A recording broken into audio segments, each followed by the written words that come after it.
if I could suggest one thing for you to do to boost your energy, slow your aging, and massively cut your risk of disease, it's reducing inflammation. And the good thing is, you can do it naturally with food. I'm going to show you my top 10 evidence-based foods, as well as the hack I personally use to eat them every single day. Berries. A handful of berries a day can fight inflammation more than most supplements. When people eat them regularly, about a couple to most days, studies show better cholesterol levels, healthier blood vessels, and a lower risk of overall heart disease. And the highest sources of these anthocyanins are actually super accessible. Things like blackcurrants, blackberries, and blueberries, but you can also get them in things like raspberries. And the funky ones like Hascat berries, for example, if you can get your hands on them, are super impressive as well. Each of these different berries have their own unique blend. So by mixing them all up, you get a real wide spectrum of benefits. I keep frozen berries in the freezer so I can just throw them into things like overnight oats or yogurt bowls. If you prefer getting your berries in a powder form, make sure you're getting freeze-dried berries. That is the best preservation method to ensure that you're getting a wide spectrum of their nutrients. Berries are such an easy way to get your daily dose of anti-inflammatory benefits. Greens. Dark leafy greens like spinach, kale, chard, rocket are like nature's multivitamin. They give you fiber, folate, vitamin K, vitamin C. They also have a special power called carotenoids, like lutein. And once in your body, lutein sort of acts like a shield against oxidative stress, one of the main sparks of inflammation. People who eat a carotenoid-rich diet show lower levels of inflammatory signals, and just one portion a day, around 80 grams or so, was linked to slower brain decline, equivalent to being 11 years younger. So if you're looking for longevity benefits, get your greens in. The darker the green, the richer it tends to be in these compounds. I usually go for kale, cavallonero, spinach, or chard. And a special trick is to also rotate between cooked as well as raw greens to preserve a full spectrum of all their nutrients. This is nothing new. Every culture seems to have its own version of daily greens. Collards called sukuma wiki in Eastern African countries, saag in India, one of my personal favorites, edible wild greens called coletes in Mexico.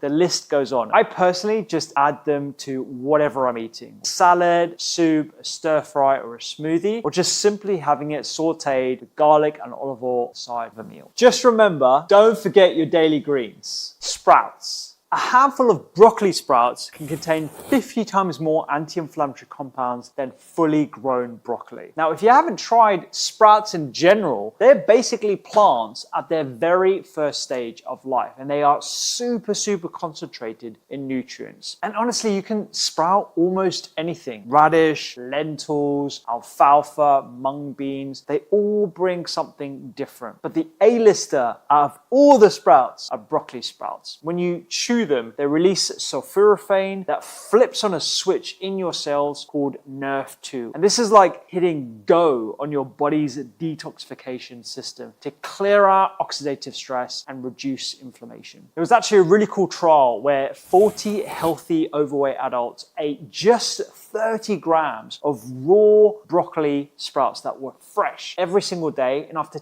10 weeks, their inflammatory markers like IL-6 and CRP dropped by up to 59%. That's super impressive. And since chatting to Doug Evans, I've been trying to eat so much more, and I try and grow them as well using this very simple sprouting system. If you just soak seeds, rinse them twice a day, after about 5 days, they're ready to throw into fresh salads, pile them on top of avocado toast, or just put them through a warm grain bowl just before serving so they keep their crunch and their potency. One of my first videos on YouTube was me putting some sprouts on the top of an egg Florentine back when I used to live in Sydney. I think sprouts are completely underrated. These should really be a cornerstone of a healthy diet, not just a garnish. Extra virgin olive oil. Quality extra virgin olive oil just like this is not just for cooking. It's liquid anti-inflammatory. It's such a big part of the Mediterranean way of eating, which is one of the best studied diets for lowering inflammation. And the secret here isn't just the healthy monounsaturated unsaturated fatty acids. It's also the polyphenols from the olive, like oleocanthal and oleopene. They act on the same inflammatory pathways as things like ibuprofen by inhibiting something called the COX enzyme, and that lowers inflammatory messengers like prostaglandins. Now, of course, it's not the same as taking a painkiller. It's much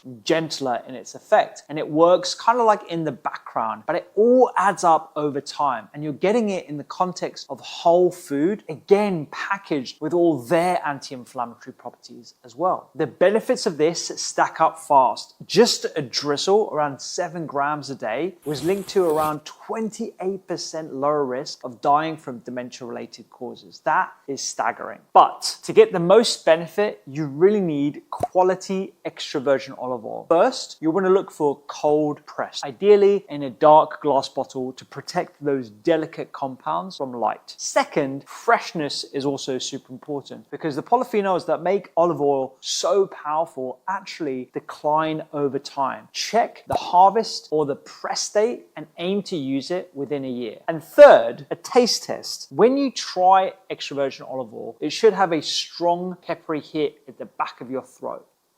Woo! That's a really good sign that you have a bottle that's high in polyphenols, which is exactly what you're looking for if you want to lower inflammation. And for extra points, bonus for the manufacturers, they will actually lab test their olive oil for polyphenols, and you want to be aiming for a minimum of 250 milligrams per liter. I go for at least 2 to 3 tablespoons of good quality extra virgin olive oil every single day with lots of other polyphenol rich foods to get those combined benefits. You've probably heard that you can't cook with olive oil. That is completely false. The polyphenols in olive oil actually protect it from heat degradation. Plus, the smoke point is around 180 degrees centigrade. So as long as you're not deep frying with olive oil and you're using it for low to medium cooking, it's great for everyday use. I use extra virgin olive oil in so many different ways. To dress salads, to finish a meal, you can use it any way you like. Tastes delicious. Nuts. People worry about nuts because they're high in fat and therefore high in calories. But these are not empty calories. These are nutrient-dense powerhouse ingredients that you should not be scared of. Nuts contain healthy unsaturated fatty acids like alpha-linoleic acid, and they also come packaged with antioxidants and anti-inflammatory compounds. They're full of minerals like selenium, magnesium,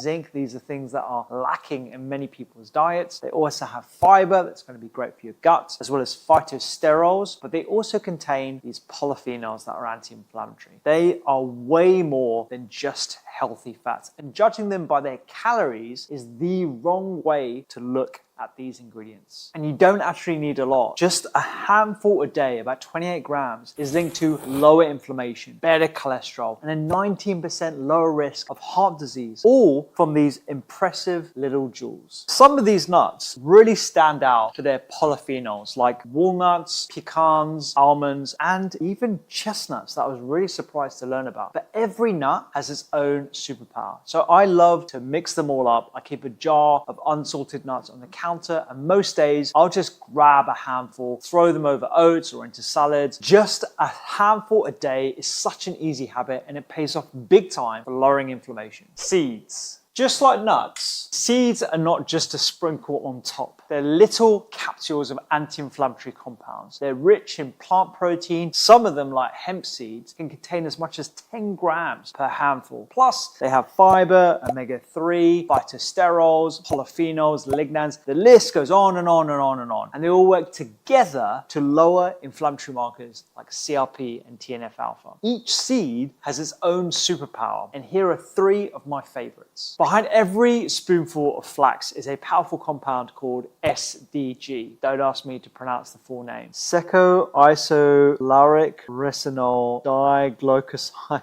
This is the longest word I've ever seen. Isolaric-resinol diglycoside. Oh wow, she smashed it. But I can tell you it's surprisingly well researched for its anti-inflammatory benefits. And when you look at big reviews, it shows that you only need to eat around 10 to 30 grams per day. And I definitely get that in my personal diet. I use ground flax every day in things like oats, smoothies, or in a version of my doctor's daily bread. I always recommend that you grind flax into the milled version. And if you do have a pre-milled one, keep it in the fridge to preserve a lot of those different nutrients. The star compound in sesame seeds are sesamin, and this helps protect blood vessels and lower inflammation. I use it in so many different ways, like tahini, which is basically pureed sesame. You can put that into dressings, sprinkled toasted sesame seeds over stir fries and salads, and that way you're getting flavor as well as those functional benefits. But look, you don't need to go fancy. Sunflower seeds are actually a really good everyday hero. They're cheap, super easy to find, and they're full of things like vitamin E, polyunsaturated fatty acids that also protect your heart, and particularly they're rich in linoleic acid as well. But just grab a handful straight from the jar whenever I need a snack. Now, there aren't too many big reviews on sunflower seeds, but I wouldn't underestimate these very cheap, accessible seeds. What's amazing is that you don't need a lot. Even 1 or 2 tablespoons a day shows anti-inflammatory benefits. Personally, I aim for a handful and mix them up so I get the benefits of every single seed. Legumes. Beans and lentils are a daily anti-inflammatory. They're high in fiber, and what this does is that it feeds your gut microbes, these microbes that live in your large intestine. And what those microbes do is that they create something called short-chain fatty acids. These are essential for keeping your gut barrier strong, and ultimately,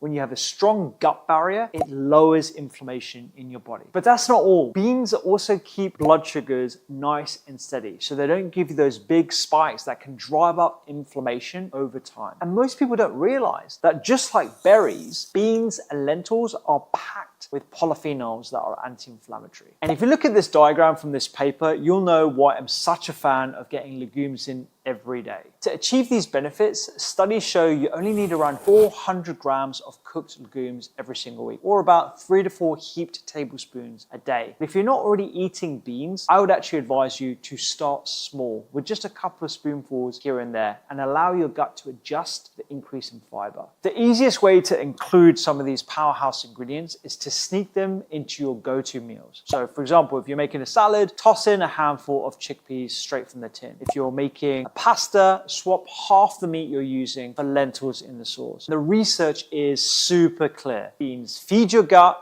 and help keep inflammation in check. Whole grains. Grains get written off as just carbs, but there's a big difference between refined grains that we consume way too much of and whole grains that are actually a rich source of anti-inflammatory compounds. I'm not talking about just opting for brown bread over white because it's basically just white flour in disguise. I mean real whole grains like buckwheat, black rice, and barley, and even some you might not have tried yet. What's different about these is that they keep the bran and the germ, which is like the grain's protective shell and powerful core. That's where you're going to find fiber, phenolic acids, flavonoids, and ultimately these are the things that reduce inflammation. One of the grains that I find most interesting is something called sorghum. Now, you don't see it much in kitchens, but the darker varieties, the red and the brown types, are absolute gems. They're rich in a unique compound called lutein and something called apigeninidin, and it sets them apart from other grains. In fact, there was this really cool study where people ate pasta made with red sorghum, white sorghum, or just regular wheat on different days. And just 2 hours later, they found that the red sorghum pasta increased polyphenol levels in the blood and improved antioxidant defenses. So you want to go for as much color in your whole grain as possible. Now, if sorghum feels a bit out of reach, there are 2 other grains I think are worth looking for. One is buckwheat because it's high in rutin. You can find it roasted as the whole grain and in things like buckwheat pastas. And the other one is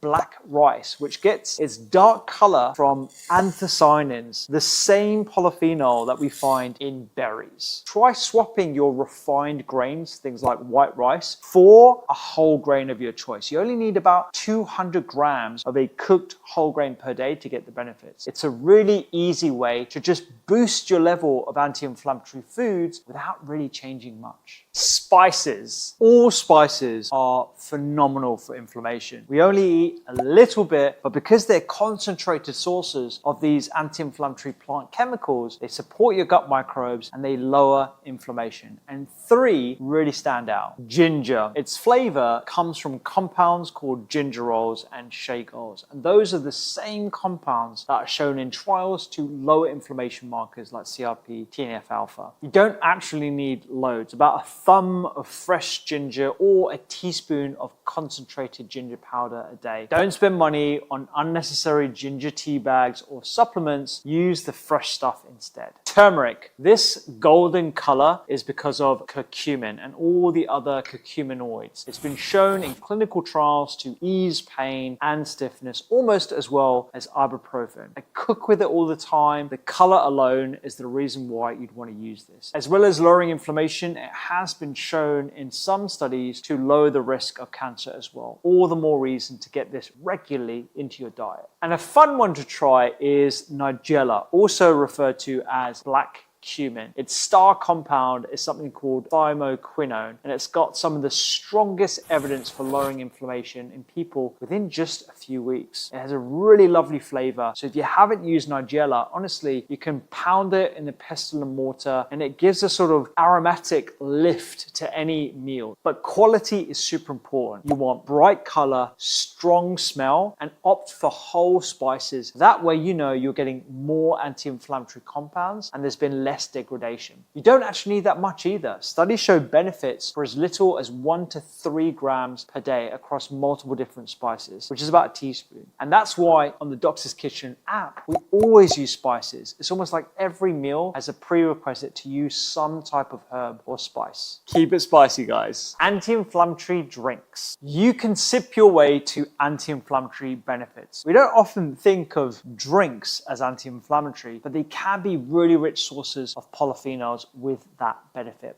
Green tea or matcha is packed with something called EGCG, epigallocatechin gallate, and that's been shown in multiple studies to lower inflammation and improve the functioning of your blood vessels, which is really good for your heart health. Now, you're seeing matcha being used in so many different ways, popped in smoothies, in cakes, usually added with tons of sugar. You want to avoid those products. I think the best way to enjoy the subtle bitterness of matcha is as it's intended in a tea. Use water that's off the boil around 80 degrees centigrade so you don't damage those delicate polyphenols, and simply sip it in the same way you would enjoy a coffee. These are actually cacao nibs that you can use in a tea, but if you want to use cacao powder in its raw form, add some hot water to that and use a little whisk to make a hot chocolate that's actually good for you. And the daddy of them all, coffee. If it's made from good quality beans, it's abundant in something called chlorogenic acid. And with over 20,000 studies that show its benefit, it is known for its strong antioxidant properties. Now, if you can tolerate caffeine, great. I recommend you consume this before 11 a.m. When you look at the studies, it seems you only need 2 to 3 cups a day for those maximum benefits. And if you're sensitive to caffeine, you can opt for a mountain water process decaffeination method where it preserves a lot of those polyphenols that give coffee its benefits. But there's also pomegranate juice, hibiscus tea, blueberry and blackcurrant juice, black tea. They're all full of polyphenols. But the one thing I would say is make sure to watch out for added sugar or sweeteners that can cancel out those benefits. So make your own at home without the sugar if you can. I like to rotate them throughout the week and drink my way to those anti-inflammatory benefits. Now look, if this long list of foods sounds like way too much to keep track of, here is this simple hack I use every single day. It's called BBGs. Beans, berries, greens, seeds and nuts. I simply ask myself at the end of each day, have I had my BBGs? You don't have to eat all 4 at every meal. Just weave them into your day, and over a week, the consistent hit of these nutrient powerhouses keeps my inflammation in check. But lowering inflammation doesn't need to come at the expense of protein. Here are my 3 favorite breakfasts that make sure you get anti-inflammatory ingredients in and enough protein for your needs.